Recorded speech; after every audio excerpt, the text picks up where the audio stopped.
Hello and welcome back to the Control Strategy session. In this video, I will show you some examples for the implementation of a quality and process control strategy. To understand the introduced methods better, I will now explain a use case demonstrating the concept on a real line. The block diagram shows the combination of hot melt extrusion, or HME, and tableting. The material is continuously fed into the process by feeder 1 and feeder 2. The final product is the tablet produced by the tablet press. This picture shows the HME setup. The strand coming out of an extruder is cooled in an airstream while passing a conveyor belt. The strand is cut into pellets with a strand pelletizer. These pellets are then transported up to the direct compaction line with a pneumatic transport system. Before the transport, there is the option to discharge material that is out of specification. This picture shows the direct compaction setup. You might remember it from the CDC video. Excipients fed by feeder 4 are blended with the material stream from the extruder, and finally the tablets are produced. Between the blender and the tablet press, there is also the option to discharge out of specification material. Now I'm going to explain the implemented control strategy. I will start with the process control. For process control, 2 process control loops were implemented. The first one for keeping the strand temperature and diameter before the strand pelletizer at the desired values.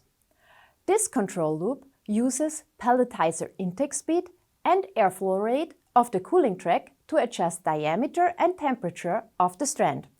The second one keeps the API concentration after the blender close to the reference value.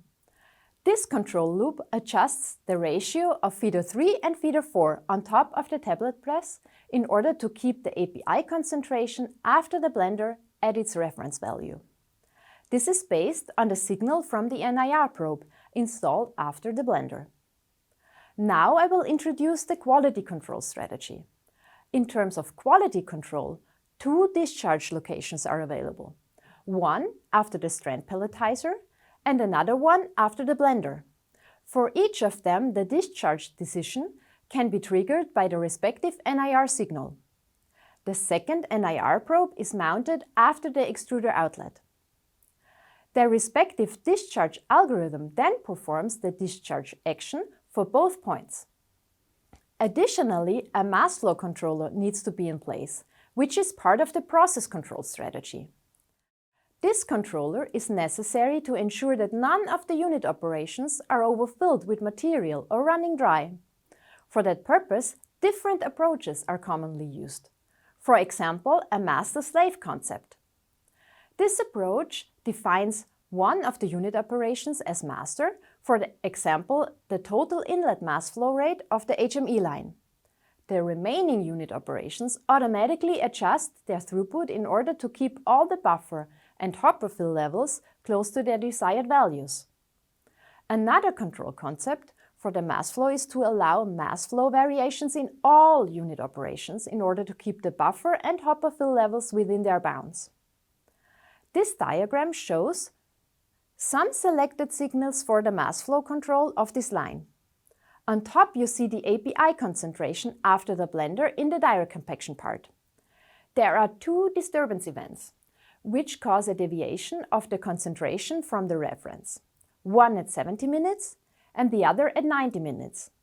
Consequently, the discharge after the blender gets activated, which you see here. This discharge is triggered by the quality control strategy. Here you see the hopper fill level, in blue the reference, and in orange the measured value.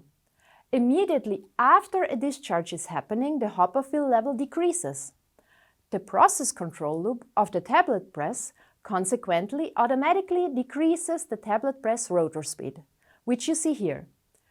Through this decrease in speed and consequently in throughput, the hopper fill level increases again. This example illustrates the importance of both a quality control strategy and a process control strategy for the successful operation of a continuous pharmaceutical manufacturing line. With that, I'd like to thank you for your attention.